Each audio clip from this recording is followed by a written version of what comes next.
foram me chamar. Eu estou aqui, que há? Foram me chamar. Eu estou aqui, que há? Eu vim de lá, pequenininho. Mas eu vim de lá, pequenininho. Alguém me avisou pra pisar nesse chão devagarinho.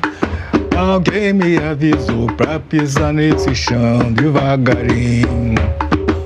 A gente trabalha a questão de referendar a história que não foi contada, ou até mesmo a história que nós vamos contar, porque a oficial não foi contada por nós. Esse apagamento, o silenciamento, foi uma política, né, de esquecimento de uma memória, de uma população negra de Americana. É porque, na verdade, tudo que a gente passou aqui no Brasil é uma história reflexo da outra. É uma política muito eficaz. E que eu vou aprender e descobrir essa política de esquecimento é nos bancos escolares, quando eu percebo que essa história não chega nesses bancos escolares. Quando chegamos aqui, naquela época, eram os africanos de lugares diferentes um dos outros, para que a gente não falasse a mesma língua e nos organizássemos para fugir ou para denunciar alguma coisa. Os povos sequestrados de Mãe África que vieram para cá, desde que eles entraram nos primeiros navios negreiros, eles se revoltaram, né? Eles resistiram, né? O pessoal se atirava no alto mar, correntava. Quando eles chegam aqui no Brasil, eles se suicidavam, ocupavam comer terra, né? São várias formas de revolta, né? Não tinha nenhuma memória sobre isso. Como a África tem 1.250 línguas diferentes, cada espaço, né, cada cidade, cada município, como aqui Americana, por exemplo, Americana tinha uma língua, aqui nós tínhamos outra, Piracicaba já tinha outra, e trazia todos esses escravos misturados, né?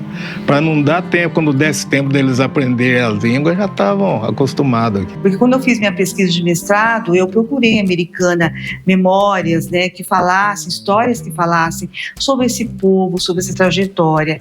E infelizmente eu pouco encontrei. Sim, vamos começar num contexto histórico, eu acho, né? A gente vindo aqui, né? A gente está numa das cidades aqui, como Campinas, Piracicaba. Foi uma das últimas a abolir a escravidão. Tanto que eu tive que mudar até um pouco o objeto de pesquisa por conta desse apagamento, dessa falta de registros históricos. Querendo ou não, isso é uma das referências das nossas lutas de antigamente, ou dos nossos ancestrais que lutaram desde que chegaram aqui. Nosso povo tem muito disso, então a ancestralidade. Quando a gente fala ancestralidade é isso, né? A questão da ancestralidade, a gente sempre, quando começa, fala um pouco dessa ancestralidade, porque antes de a gente estar aqui, teve pessoas que limparam o terreno, que lutaram, que a gente pudesse estar aqui. Vai ser mais uma página que está sendo escrita no livro da nossa vida, que começou a ser escrito lá nos anos 1500. E nós não temos aí uma política de preservação dessa memória do povo considerado vencido, no caso, os negros escravizados e negras escravizadas, sobretudo em Americana. Canto surdo atravessa os montes, roubando sonhos em horizontes. Há um pulsar que não é do peito, do aço frio, do chão desfeito. Um silêncio que cresce onde o grito travou, a dor que emudece, a voz que calou.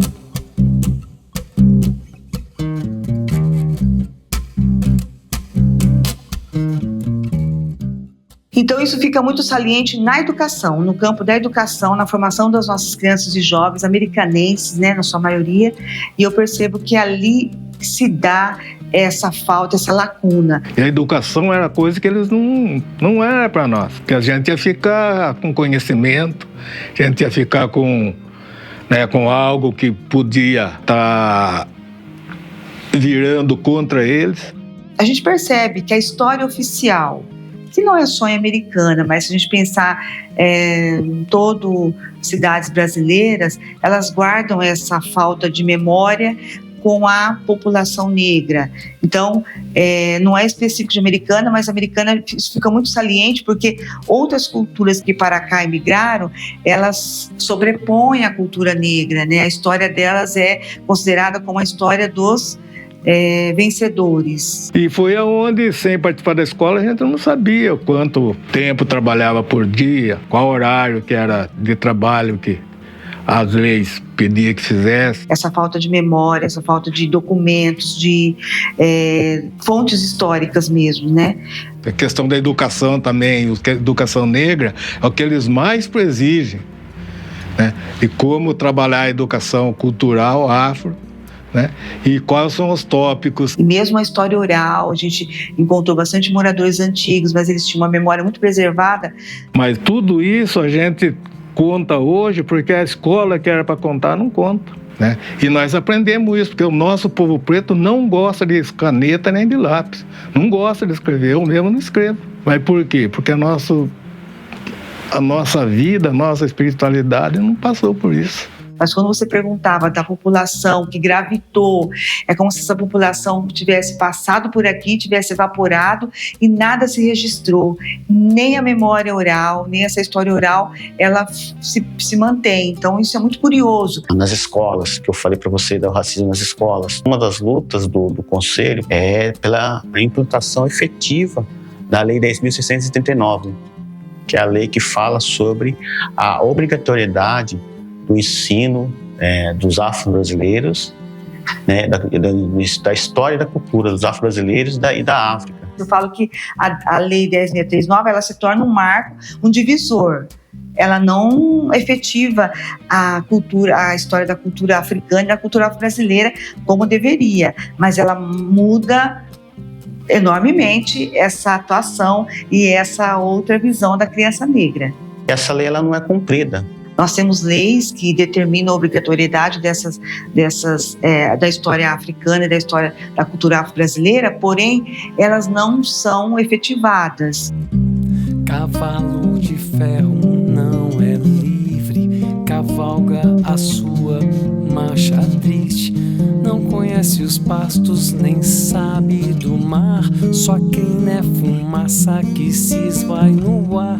Pulmões, fornalhas, cuspindo calor. O coração, um motor sem amor.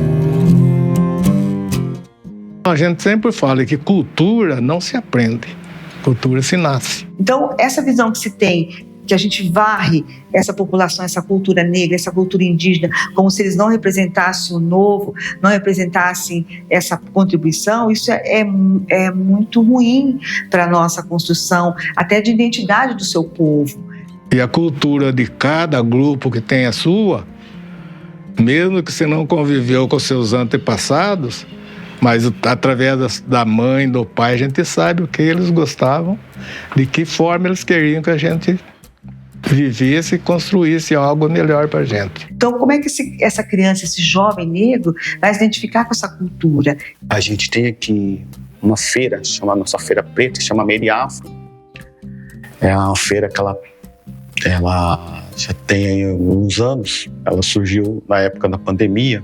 E aí algumas pessoas também estavam procurando a gente, porque não tinha espaço para colocar seu artesanato e tal. Os espaços, eu acho assim, só a gente vê um espaço em modos gerais. Que espaço que sobra para a população negra aqui em Americana? Quase nenhuma, tá ligado? Ficou tudo mais afastado para as periferias mesmo, para os bairros mais afastados, que lá acontece a cultura, lá acontece o samba, a gente tá falando de tudo, tá ligado? Lá acontece, porque se a gente vê as áreas centrais aqui de Americanas, a gente não é saudado, né? Isso é totalmente um reflexo. A gente sente essa cidade uma cidade branca, né? Um dos motivos da Meriafro quando surgiu foi justamente esse, né? Primeiro, de mostrar essa cultura, né, afro na cidade, os movimentos culturais, né, as expressões culturais negras, como o samba, como o hip hop, o maracatu. O maracatu, ele vem de dentro das comunidades, então a gente gosta de dizer que nós somos reprodutores dessa cultura. Então, aqui dentro a gente tenta reproduzir e plantar dentro de cada um, né, um pouco desse pilar tão importante para continuar contando a nossa história, para continuar ocupando não só a nossa geração. O maracatu, ele é um resgate de identidade, ele é um resgate de dignidade mesmo, né? Ele traz a dignidade para cada um que está aqui, né? Cada um veio buscar algo aqui. Valorizar essas expressões, a arte em geral, né? Mostrar para a nossa sociedade que a cultura dela é muito mais rica do que ela imaginava. Essa cultura faz parte, né, das nossas vidas. Pensando aqui na nossa cidade com relação aos desafios e avanços para impulsionar a cultura afro-brasileira. Poder falar também, citar, por exemplo, da criação do Conselho do Negro. Que aí acho que entra na parte mais da questão política, né? Vamos ser uma trincheira de luta contra o racismo na nossa cidade. É uma luta, é uma trincheira, uma ferramenta importante para a criação de políticas públicas que combatam tanto o racismo como as desigualdades raciais que existem por conta do racismo. Infelizmente, porque é muito pouco, mas que bom que temos, em termos de avanço, as políticas do governo federal, né? A Lei Aldir Blanc, a Lei Paulo Gustavo, incentivos fiscais. É por meio dessas leis que tem sido possível construir cultura popular, fortalecer a cultura popular que já vinha num movimento de muita resistência, né? Mas dar condições para que essa cultura popular se fortaleça, alcance mais pessoas nessa cidade. É uma grande dificuldade que o próprio Conselho enfrenta nesse sentido. O Conselho ter acesso à sociedade civil organizada e vice-versa, né? Muitas vezes a sociedade civil organizada não consegue ter o acesso ao poder público, aos órgãos competentes para desenvolver as atividades que querem, né? Questões de culturais, resistência, educação e tudo mais. Eu acredito que o grande desafio, na verdade, é esse, né? Na verdade, é o principal papel do Conselho de Cultura, é fazer essa costura entre as organizações populares com o poder público para poder ser ponte para viabilizar as ações de uma forma melhor, mais estruturada e com mais respeito. É muito importante esse avanço que nós temos encontrado nos últimos anos. Por outro lado, é uma pena, uma lástima, né, os grandes desafios que a gente enfrenta nessa cidade de Americana. Hoje a gente tem, sim, um movimento afro na cidade, de resistência, alguns com longa data, inclusive, porém ainda não com o reconhecimento que merece. Uma cidade que infelizmente é fundada no escravismo, mas que não consegue olhar e reconhecer isso. Então acho que o maior desafio que a gente enfrenta aqui para construir política pública de valorização da cultura preta, do povo preto, é a falta de reconhecimento dessa reparação histórica que precisa ser feita, né?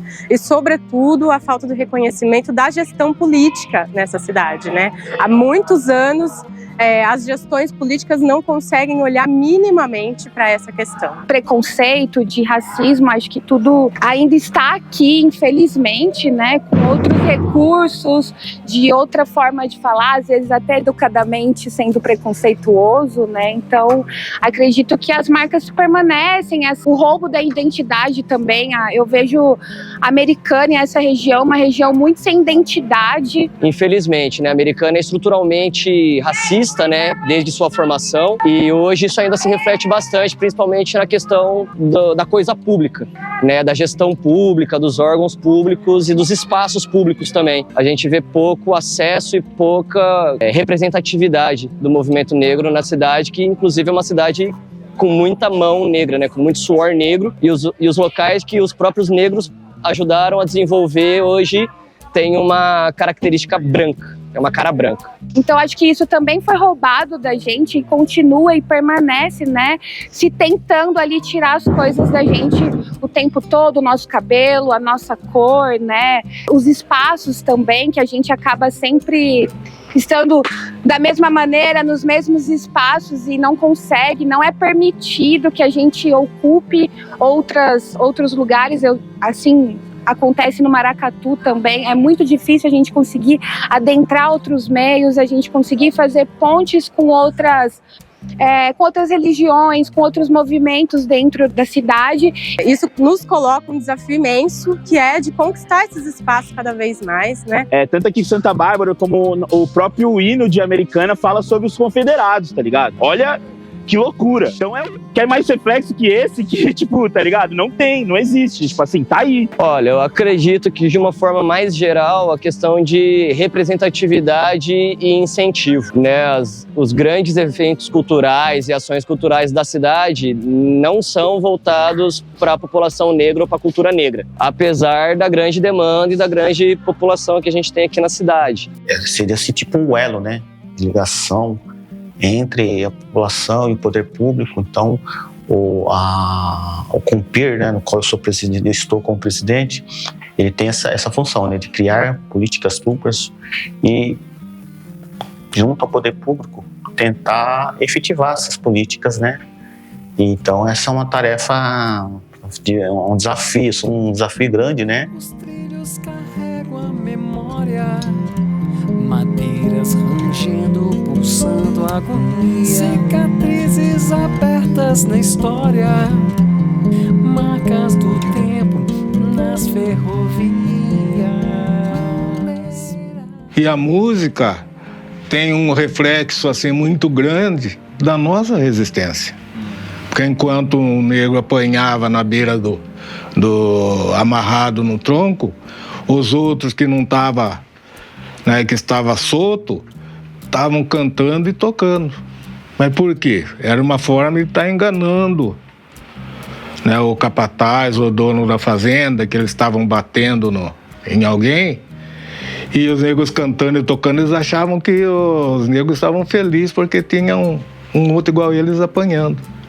E na verdade não era um diálogo que tinha consagrado, né, pedindo proteção, pedindo para salvar a vida daquela pessoa, pedindo para que ele, né, os nossos orixás, nossos ancestrais fizessem parte da nossa vida, nos protegessem. Tem a questão também das religiões de matriz africana, né, que sofrem muito.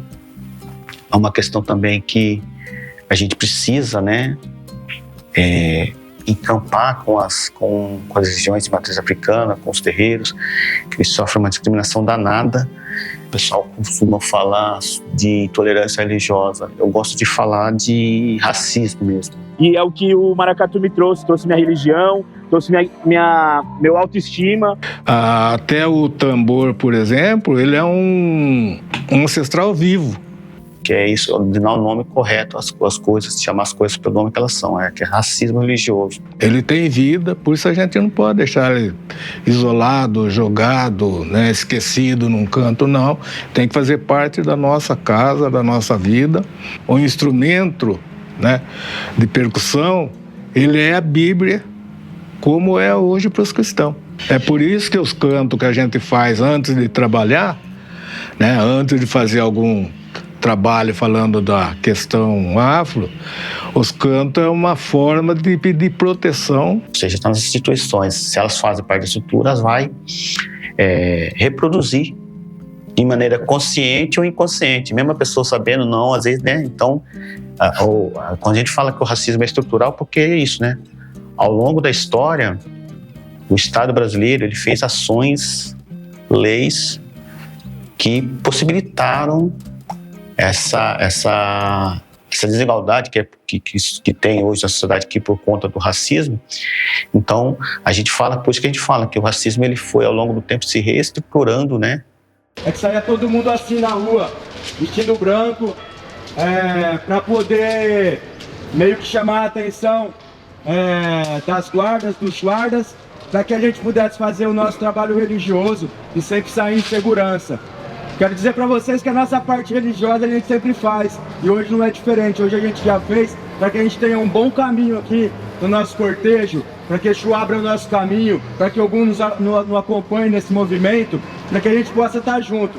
A gente tem pessoas aqui que viram o Estação nascer, antes mesmo do Estação nascer, e tem muitas pessoas que chegaram depois do Estação. Hoje um dia é dia da gente comungar essa felicidade, essa alegria de encontrar irmãos lá de trás, irmãos que estão junto há pouco tempo. é dia da gente se divertir, não é dia de cara feia, é dia da gente brincar, trocar, aproveitar os irmãos e as irmãs que estão aí de longe, que a gente não tem a oportunidade de ver toda semana. Então hoje é pra isso, tá? Aproveitem, brinquem no maracatu, é nosso, axé! Axé!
Eu gostaria, né, de deixar essa mensagem pedindo, né, ou até implorando, porque é tão difícil a gente ser invisível vivo, né, invisível presente. Eu acho que para a gente conseguir preservar, para a gente conseguir ou trazer à tona essa história, ela novamente passa pelo campo da educação.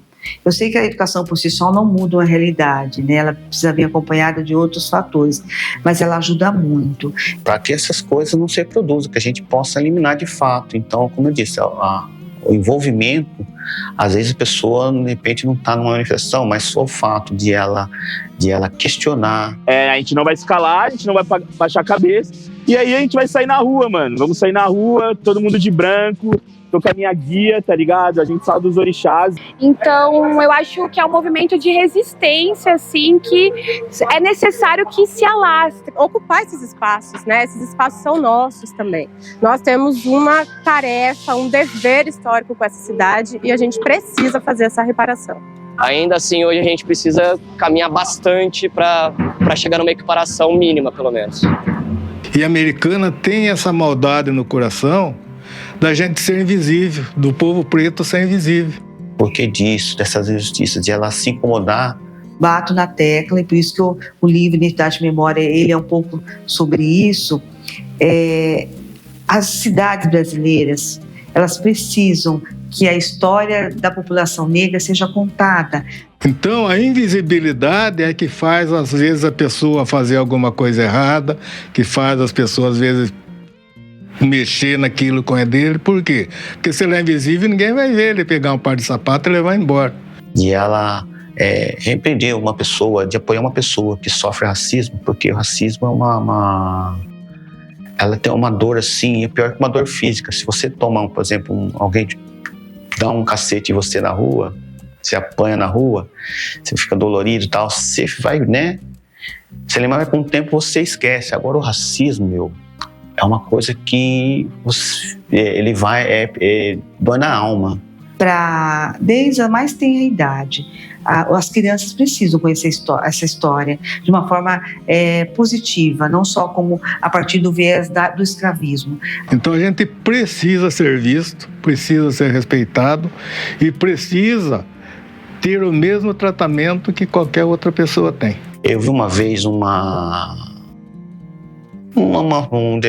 depoimento de uma senhora que tinha quase 80 anos.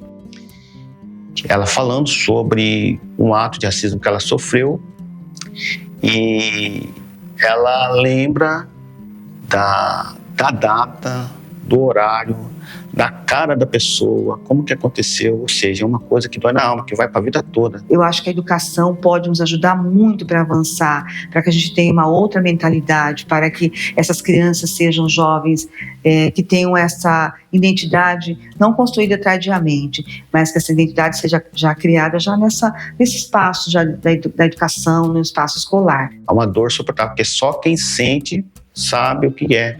Então, quando vocês verem pessoas que sofrem racismo, vocês ficarem indignados, vocês apoiarem, né? Essa questão das vezes com piadas racistas, pessoal, não se calem, não se calem. Então, bom, eu deixo como uma referência o que eu sempre falei para os meus filhos, essa importância de conhecer a história, é o conhecimento, é estudar, é pesquisar, é ter essa curiosidade pela trajetória do nosso povo. Eu acho que isso é fundamental. Vocês podem sim ajudar a gente a lutar, a trazer essa igualdade de oportunidades, a ter essa sociedade mais igualitária, mais econômica. Então, esse é o recado que eu deixo aí para as futuras gerações aí, que se junte a nós, né? E que fortaleça os movimentos negros, que preste atenção, que entre nas suas redes sociais, que apoie. Isso para nós é importante. Só o simples fato de você entrar, de você replicar, por exemplo, uma matéria falando sobre racismo e tal, isso ajuda demais, né? Porque a gente sempre teve muita dificuldade de chegar, e hoje a gente tem ainda, né, mesmo ocupando alguns postos de comando, eu como diretora de escola, eu percebo o quanto é difícil, ainda a falta de aceitação, é como se nós fôssemos sempre os incompetentes. Então, é preciso acreditar, é preciso ter autoestima, e a gente só tem autoestima conhecendo a nossa história, quem foram os nossos ancestrais, quem nós somos, esse autoconhecimento mesmo. Então, a história ela é fabulosa, ela ajuda enormemente. Então, eu deixo como uma grande referência para os que estão chegando a história. Conheça a história do seu povo, ela vai te dar esses elementos para seguir nesse caminho e fazer essa luta.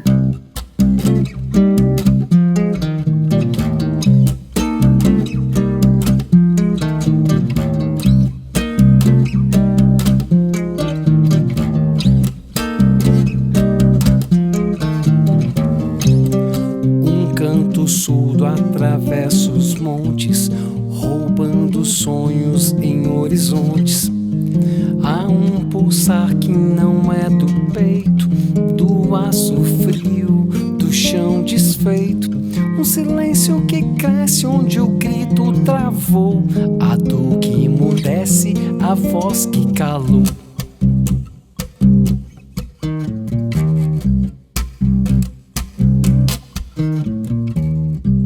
Cavalo de ferro não é livre, cavalga a sua marcha triste. Não conhece os pastos, nem sabe do mar. Só quem é fumaça que se esvai no ar. Pulmões, fornalhas cuspindo calor. O coração, um motor sem amor. Os trilhos carregam a memória, madeiras rangendo, pulsando agonia. Cicatrizes abertas na história, marcas do tempo nas ferrovias.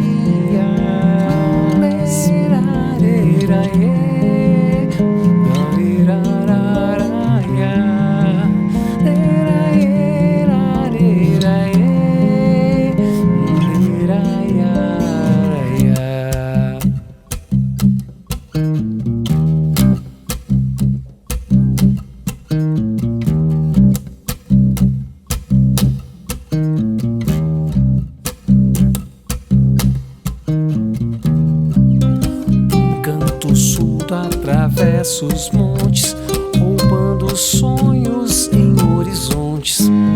Há um pulsar que não é do peito, mas do aço frio, do chão desfeito. Um silêncio que cresce onde o grito travou, a dor que emudece, a voz que calou.